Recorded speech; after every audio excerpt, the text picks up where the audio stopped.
EP Magazine's annual Summer Fun issue has articles that focuses on fun activities, as well as helping reduce or avoid academic or behavioral regression over the summer. The disruption of familiar routines, environments, and limited access to school-based and other support services can be difficult for some children, especially those with special needs. Read it today at www.epmagazine.com. Oscar Mike Radio is a proud podcast partner of Reach Across America Radio, heard every Thursday at 11 a.m. and Sunday at 8 a.m. Eastern. They're also big supporters of the nonprofit I Got Your Six, Two Lives at Once. And with every wreath you sponsor through Oscar Mike Radio, $5 goes back to this great organization dedicated to making a difference in the lives of veterans, law enforcement, firefighters, and first responders battling PTSD. Two Lives at Once pairs these brave men and women together with dogs rescued from kill shelters. In this way, two lives are saved at the same time by saving each other. Donate now. Go to reachacrossamerica.org/Oscar Mike Radio to help. That's reachacrossamerica.org/Oscar Mike Radio.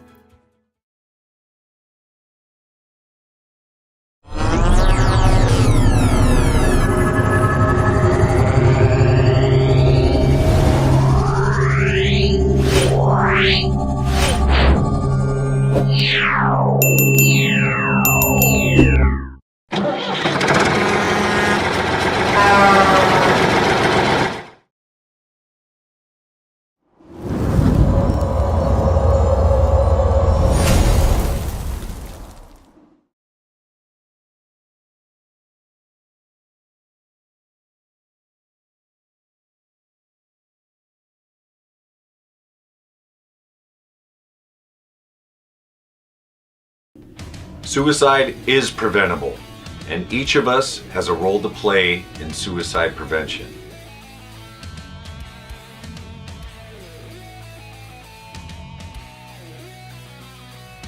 Suicide is complex. There is no single cause. And it's not always a mental health issue.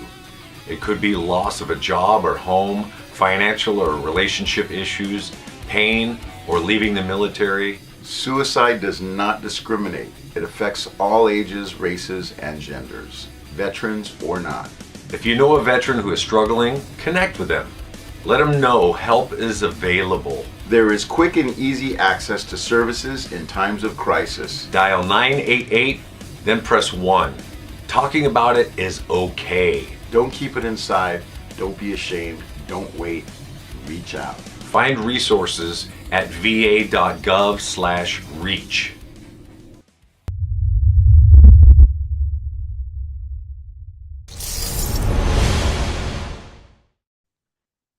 Hello and welcome again to Oscar Mike Radio. My name is Travis. I'm your host. Oscar Mike Radio is part of the Hubazoo Network. You can find out more on hubazoo.com. I want to thank my sponsors, Joyce Asek of Asek Real Estate, Army National Guard veteran Mark Holmes of Reapers Detailing in Para, Washington, and my supporters, Cason Shaving Company and Exceptional Parent Magazine. So you're watching this. This is like birthday week, birthday time for Oscar Mike Radio. We're turning 8. I can't believe this has been 8 years and over 400 shows. And I've got a special, like heavily loaded show for you tonight. This is a, well, to me anyway, it's a local nonprofit here in the greater Boston area. They have been around for quite some time and they're doing great things here and across the nation. I want to welcome David and Stacey to Oscar Mike Radio from 22 Mohawks. Welcome. Thank you so much for joining me. Thanks, Travis. Happy birthday, my friend. Awesome. So Stacey, we got connected through Michael Geary of Hellfish Haven, and it was like a really cool time on We Are Resilient. We Are War. Thank you, 40 Mikes, we call Mikey. And I'm like, I want to have them on to like get the full skinny, the full story, all the deets we couldn't get in the time we had. So just again, thanks for coming on. David, you're the founder of 22 Mohawks. You served in the Army. And I like to ask veterans who, serve and then get out, like what was their service experience like, serving in the Army and then getting out and then getting to what you're into now and what you do? Yeah. I mean, well, I served 16 years, did time in the infantry, deployed overseas, and then deployed with the 10th Mountain Division, jumped with the 82nd Airborne Division, and finished my time with JFK Special Warfare Course at School of Bragg. Went through most of the Q course, and I ended up hurting myself, getting medically discharged in 2016. And before I got discharged, I kind of had my targets in place, so I knew I wanted to go back to school, get a degree, and then make $1 million, the American dream. And it was great. It was going smooth for a while there. Got a degree in finance, got all my trading licenses, got a job with a wealth management firm. And then after about like 3 years, I started to notice, that I had high anxiety, wasn't sleeping, was having nightmares. So it kind of like took time to for that whole like PTSD thing they talk about to kind of like hit me. And I was like, shit, I think I got something going on. Have panic attacks and stuff, and then started to see the VA.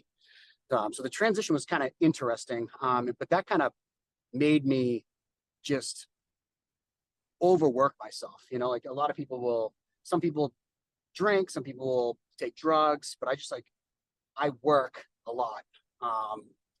And that's kind of how, I live my life. I work a lot. Stacey sees it. Stacey works right next to me. So the transition, to answer your question, Travis, not to be long-winded, it was good in the beginning because I was motivated. And then I kind of took a turn, and now it's kind of back in the up and ups. Okay, so and you're a work in progress like we all are. So, very, very interesting. Yeah. Stacey, again, we talked on, We Are Resilient, We Are War with Michael Geary. You talked about, how you got into the space and the reason behind it. And I'd just like to kind of revisit that again for people who are seeing you for the first time. You did not serve, as I understand it, but you were heavily involved for veterans advocacy. Yep. So Dave and I went to junior high and high school together in Norwood, and I had stayed in contact with him throughout the years. My father was a veteran. He served in the Coast Guard, and in 2009, he died by suicide.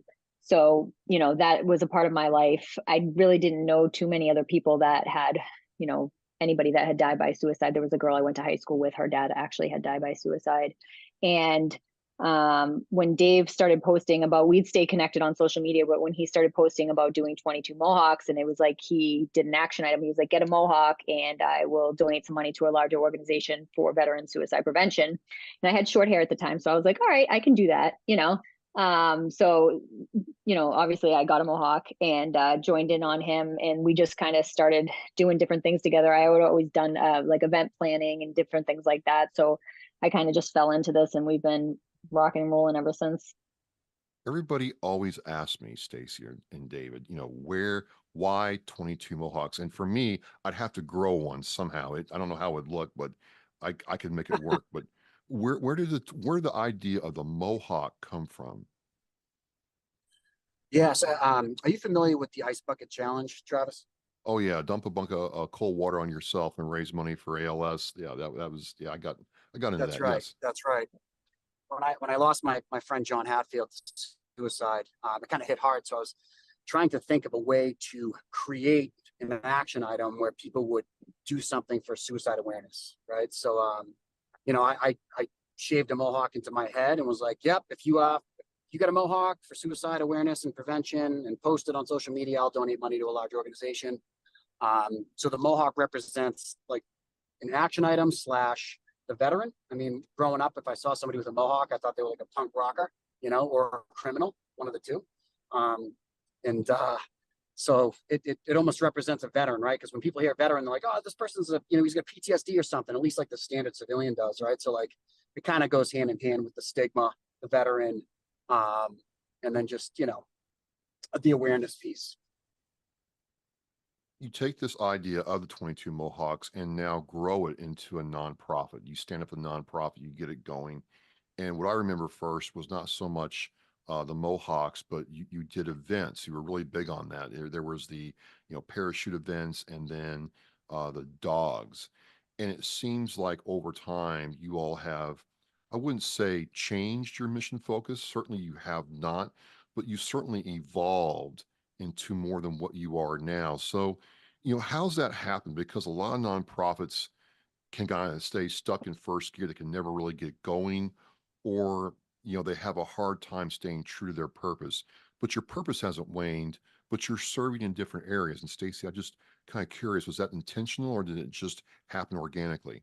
So I think it happened organically, but I think there's a lot of work that Dave puts into the back end of the nonprofit and running things. He had just finished up his master's in doing different things that educating, and he's a financial advisor. So having all those pieces in place, I think is huge. I think so many people have great ideas and they get their foot going and they're out there doing it. They're boots on the ground. They're doing great things, but it's really all that back end work to strategically put into place to keep things running.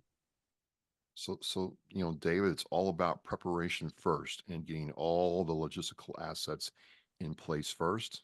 Yeah. I mean, so like the idea with the dog and the parachuting was like, I love my dog. So if I love my dog and I have no emotions, then I'm sure we get a dog for a veteran that's emotionless, then he's going to love his dog, take care of his dog, create purpose. Parachuting, like we're all thrill seekers, right? We like to get our heart rates elevated pretty high and run into the sound of gunfire, right? Or parachute out of planes. So that was kind of another idea, bring people together with dogs, bring people together with parachuting. But what happened was that connection with people, it built that trust, and those veterans when they were in a crisis or had a moment and needed a shoulder, they would call Dave or Stacey. And a few times it was a crisis. These vets were in crisis. They were vets that we gave dogs to and parachuting with us. They knew that they could call us. And I remember my first phone call from a vet, and I was like, shoot, I don't have much training on how to handle this. So I'm like, we gotta train. I have to train myself because as vets and as military people, we train all the time. So we created the QPR school and the CISM school where we didn't create QPR, but we opened up the doors to, bring people in to get them trained as QPR instructors, which is question, persuade, refer, which is your suicide prevention course. And then CISM, which is crisis intervention stress management school. So that kind of segued us into the mental health side, where we have a trained team of people that can teach the community the signs to look for suicide prevention and how to deliberately act when someone is in a crisis. And that's kind of how we've organically grown. So that's kind of our three services: is dog training, parachuting, the retreat, and then the mental health side of the house. Yeah, I wanted to kind of dig in the mental health side because one thing I'm seeing from the VA is the VA Saves program. I didn't know if you knew anything about that, David, where for the first time the VA is saying, hey, here are some best practices to deal with somebody in a suicidal crisis, or if you're trying to help somebody. And it seems like finally the VA is starting to put forth some real resources into that. Nothing wrong with CISM. I'm familiar with that. But I just didn't know if you were aware of what the VA was doing and what your thoughts were on that. Yeah, I do remember reading about it, but I'm not super familiar with the SAVE program.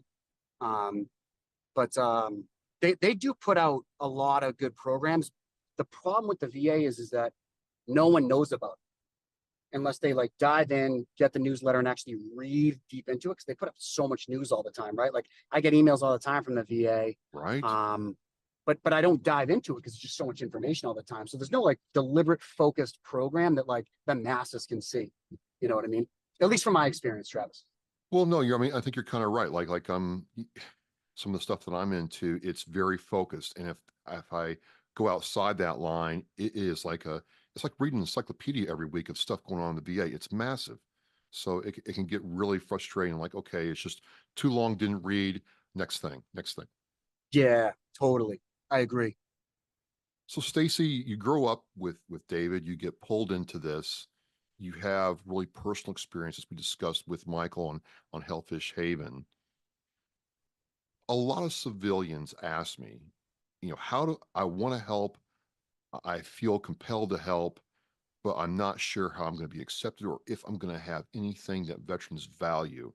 And I was hoping you'd take a couple minutes and kind of talk to us about how you as civilian can interact with veterans like me and David and advocate for us sometimes when we really need a lifeline. Yeah, just coming at things from a place of, care and wanting to be part of it. I don't think anybody's going to, ostracize or not welcome somebody into something. I get it. I think a lot of times people don't even ask me. People may just assume like nobody's even like, oh, I'm just there and I'm doing good things and I'm showing up and I'm helping, and people accept that. So I think just taking out that worry that you're not going to be accepted or people aren't going to want you involved if you're not a veteran, and just get out there and start doing ways that you can bring value and add something to the conversation.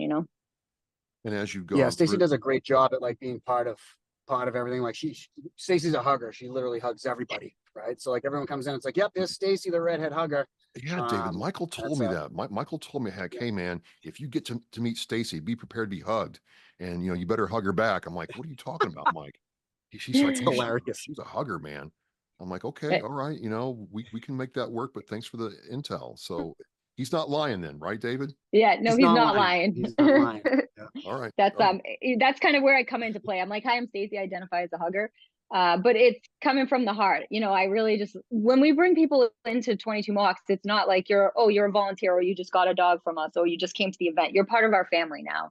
Like truly and honestly, I love everybody who comes in to work with us or do anything with us, whether they're a civilian, whether they're a veteran or first responder, whatever it is. And I think that people feel the sincerity and the love behind that. And they feel so welcome that they know in a time of need, they can call us and they're not going to be judged. We'll find them the help if we can't provide it. And we'll take care of them in any way that we can. And I think anybody that comes into our community knows that. So if there are any, civilians out there wanting to be more involved, it's like every veteran has a civilian in their life, right?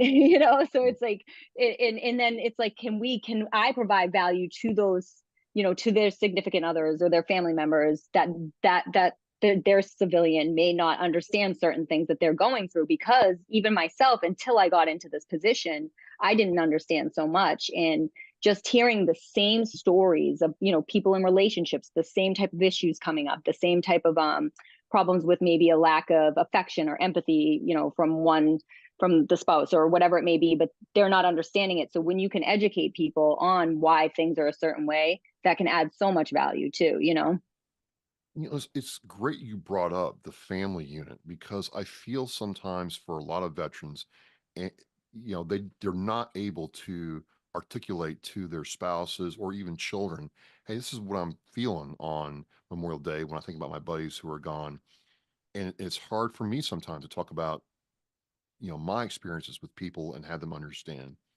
And I know it's frustrating to a wife, especially if she's trying to connect with their husband, for example. I'm not saying that, vice versa even, but it can be difficult for that person, and they want to be there, but they don't know how, and it causes problems.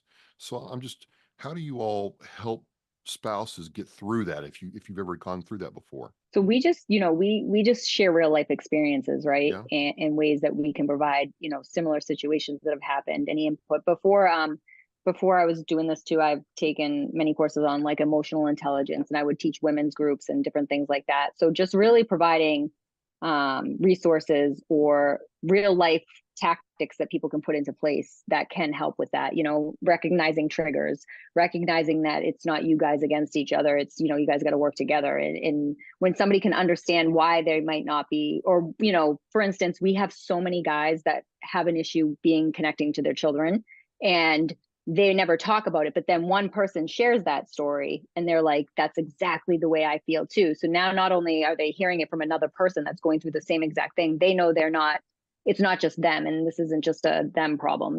Many people are going through the same thing where they're, unable to get on the floor and play with their kids per se, right? They just can't get that connection, but they want to. They love their child, but they can't get that connection. But then they feel like a bad person because they're not able to do that. So they're not going to tell anybody that, because how are you going to just tell somebody that? You're not.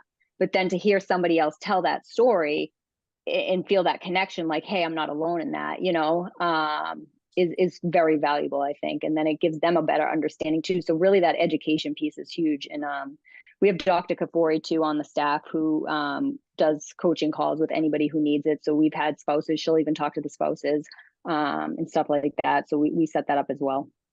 So just, as simple as possible, bringing people together in a place where they can share experiences makes you more powerful in your relationship in life. I'm looking at your website and I'm like, you're into, dogs, you're into parachuting. And I don't know, David, I mean, I think skydiving is cool.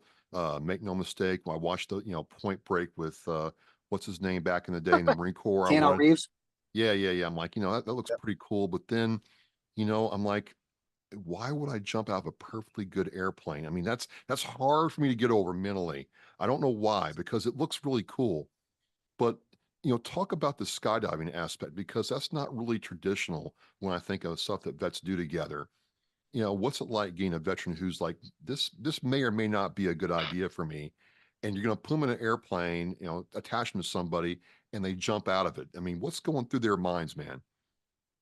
Well, I mean, you make a good point, right? Because you're like, why would I do that, right? Especially after being out of the service for like 10, 15 years, right? You're like, oh man, why am I going to tackle this obstacle? But then you're like, well, my brothers are doing it, my sisters are doing it. And then you jump, and then it literally like reinvigorates your entire life. Because you're like, oh, I just tackled this event that, I was fearful of, right? Which is a natural feeling when you're in the aircraft getting ready to jump out of it. And it changes you, right? It like almost dials you back in, so to speak. Like, hey, I'm doing this, like-minded people. It's like I'm back in service, like get ready to kick in that door. And it just changes you, changes your mind. It just, and it brings everybody together, right? Because you share that fear with other people, right? It's a solo jump that we do together, is what we say, right? We're jumping, we're hitting the door ourselves, but we're with our people again. And when you hit the ground and you're with your people, it's just like, all right, I'm back. No, there's no medication that can dial you in like an event like that. Well, I mean, I've had some skydivers tell me, and buddies I've served with, who are like, it's kind of like you get on a motorcycle, Travis. The minute I step out of that airplane, I'm like, you don't step, you jump. Always like, okay, yeah. When I jump out of that aircraft, everything's okay. I have to be in the moment. Everything goes away, and it might be like 2 minutes, but I'm completely like good. And I'm like, you Yeah, gotta I try think it. you're right. Yeah. You gotta try it. I'm like, Yeah. dude, you do your crazy thing, I'll do my crazy thing, and we're both good. How about that? I don't know. I do want to try it though, David. Stacey, have So you you're jumped before? coming. So you're coming. That's what I'm hearing, Travis. You're coming. Um, I don't know. They got to make a chute big enough for me too. I don't know if I meet the weight requirement, but I'm a weightlifter, so you might have to get the dual chute out, or the one that's for the Humvees. I don't know. But have you jumped, Stacey? I've done a tandem jump. So we have two jumps that we do. We do a tandem jump every the Sunday before Labor Day. And right now we're doing it in Connecticut. One jumps in Connecticut, one's in Mass, and we're doing a jump in Illinois. So eventually the wider picture is we want to have a jump on the same day in all 50 states for veteran and first responders suicide prevention. So that's large scale down the road. But so we do the tandem jump where you're strapped to somebody, and then we do twice a year, we go down to Denellen, Florida, and we do the Airborne Operations Course and Retreat, which is the static line jumps. But I've done one tandem, and I did it just so I could tell people I did it. And that was, Now curious, how you started off here in Massachusetts, obviously. What's it been like kind of getting 22 Mohawks out in different parts of the country? Because there's veterans organizations everywhere now. So, I mean, you have to connect with people outside your AO, if you will, get them dialed in, get them bought in, and then actually execute the mission. It's a combination of the dogs and the jump. So when we jump in Florida, we have veterans from all across the country who sign up to go. So when we connect with them in Florida, they take it back to their hometowns. Some of them have been so kind to basically create the dog program in their hometown. Like we have an arm in New Jersey, we have an arm in Illinois, and we're kind of spreading out. And that's just because of having the parachute jump. And these vets see, the impact of the dog program that we talked about when we're down there. But I remember I think the first dog we did outside of Massachusetts, other than Rhode Island, because Rhode Island is essentially like our sister state. The person I asked them, how did you hear about us? And they said, I went to a Wounded Warrior Project seminar, and the person who was speaking said, if you're looking for a dog that's not a service dog, you can reach out to 22 Mohawks, a Massachusetts-based place. And I thought that was very interesting that they heard it from Wounded Warrior Project. So all of our people who get dogs from us are word of mouth referrals, and it's really cool. Like we've grown it significantly because of the jump and the connections that we made on the jump. and then just doing the work here consistently in Massachusetts. Did that answer your question, Travis? Yeah, it did. I mean, you know, a lot of nonprofits want to stay in their lane. They don't want to share resources. They don't want to share information. They want to stay in their lane and, you know, be in their lane. And I really feel that for a lot of them, they get kind of, you know, stuck in reverse, if you will, because they don't open up.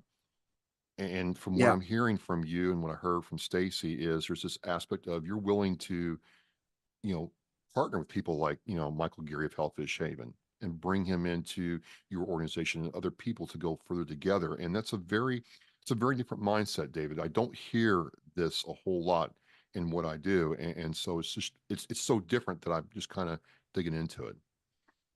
You bring up a lot of good points, Travis. So one of our biggest events that we have is the BFIT Challenge. It's part of the Boston Bruins Foundation. They invited us in to do this event every year at the TD Garden, where we bring in teams and we climb all the stairs in the garden. It's basically suicide prevention. There's other fundraisers there too going on, like for firefighters and police.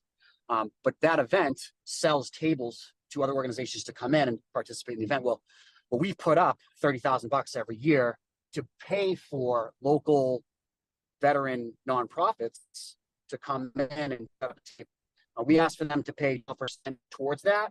So like if it's $3,000, you know, they pay the 12%, which is like, you know, $350. They come in and we cover everything else. But we do that to bring in other veteran orgs that may not have the resources to come up with the $3,000 to pay for the table. And then they can spread their word, they can grow. But then if they bring a team in and they raise money for us, how much ever money that they raise, we give it back. We give it back to them. So like, for instance, Stacey gave a check today to Scars and Stripes 1776 out of Massachusetts. It's a dirt biking company that a friend of ours put together from high school. And we gave them a check. They raised $300 basically. And we gave the money back to them. And, you know, it's like, I think a lot of these nonprofits that start think that they're going to operate as a for-profit organization and like make all this money and become rich, but they're a nonprofit. So that doesn't mean that you can't make money and pay yourself, but it just means you have to operate in a different way. And it's by service to other people. We're not selling products, we're providing services. And I think a lot of these guys kind of get caught up in like, hey, I'm going to, you know, be in the limelight and make all this money. And then like you said, Travis, they end up kind of losing their way and losing mission focus and having mission drift.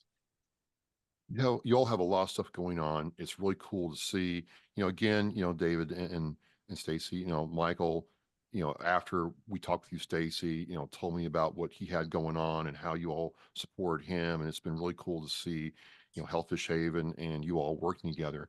I guess, you know, as we go through this, my question is, what is next for you all? COVID's over, you know, we're getting back to a normal, like being able to actually have group events and group things going on.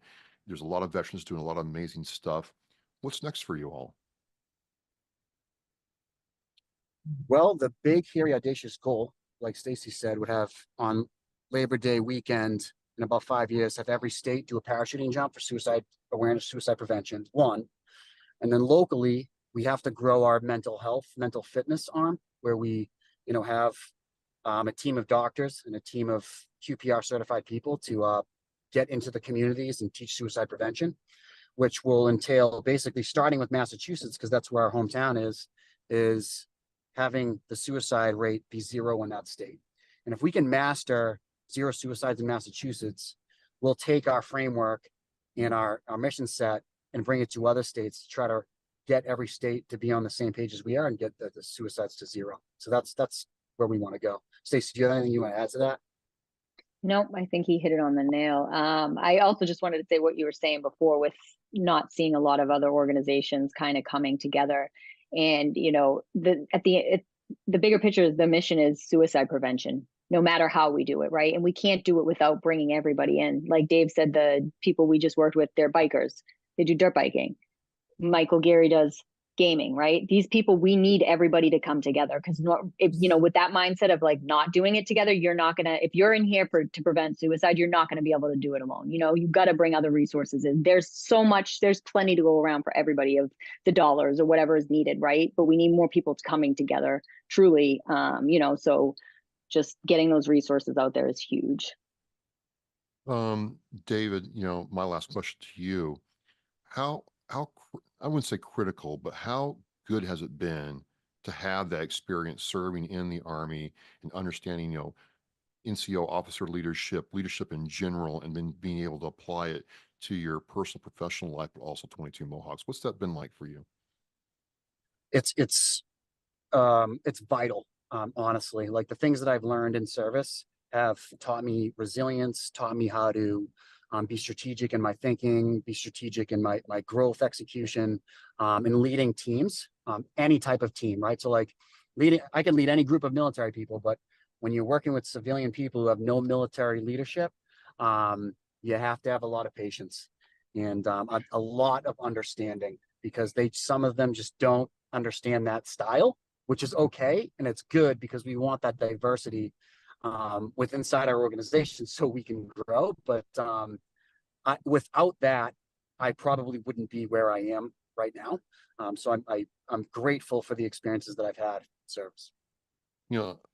Thank you very much, David. And I couldn't agree more. It's a different animal, the military veteran versus our civilian counterparts, and they try hard and they mean well, but sometimes you gotta be empathetic, which was something missing from my Marine Corps career. A whole lot I found out. Yeah, 100%, Travis. Right? You're so true. Right? What is empathy?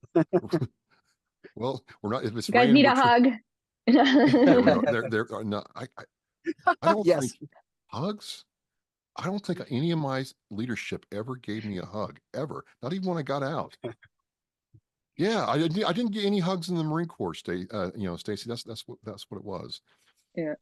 So Yeah. you're a leader, Stacey. You're a CEO of this nonprofit. You've helped your high school friend out.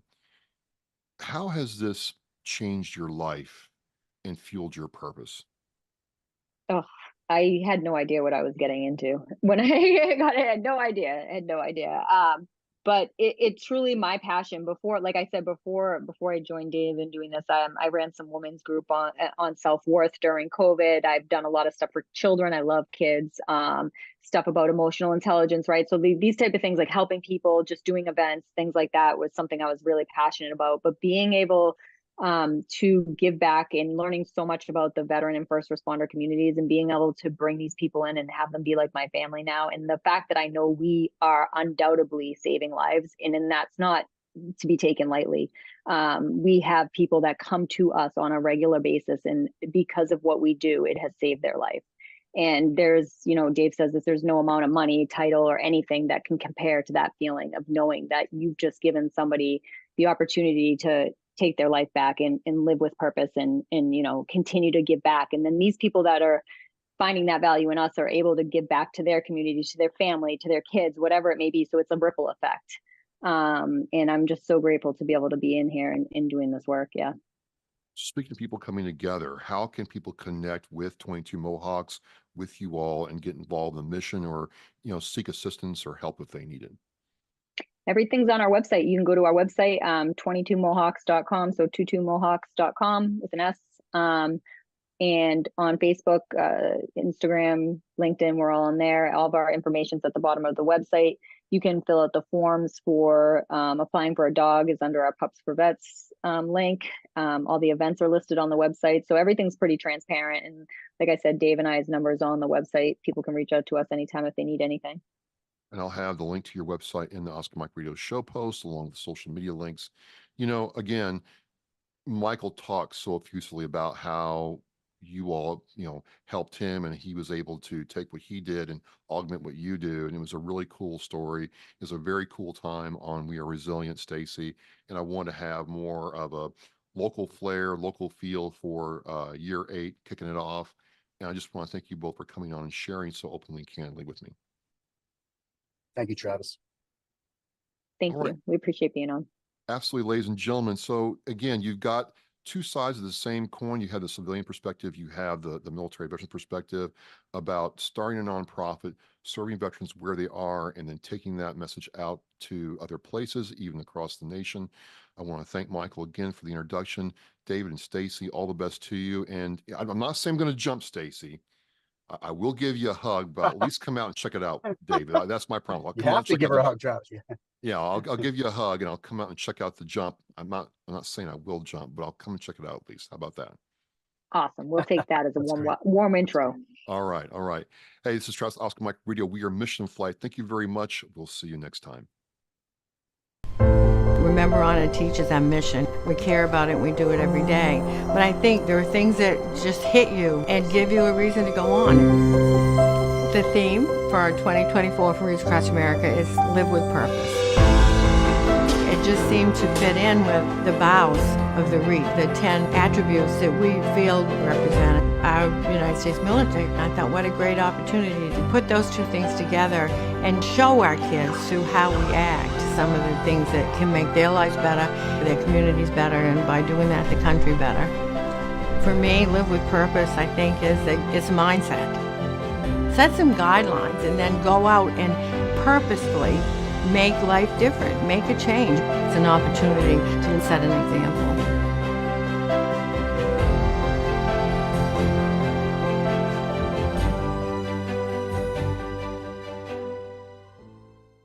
Thank you for listening and watching Oscar Mike Radio, where our active duty service members and veterans are in action and the mission is in flight.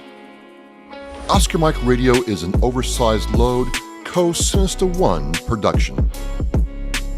If you are a veteran or know a veteran who needs help, please dial 988 and press 1 for the Veterans Crisis Line.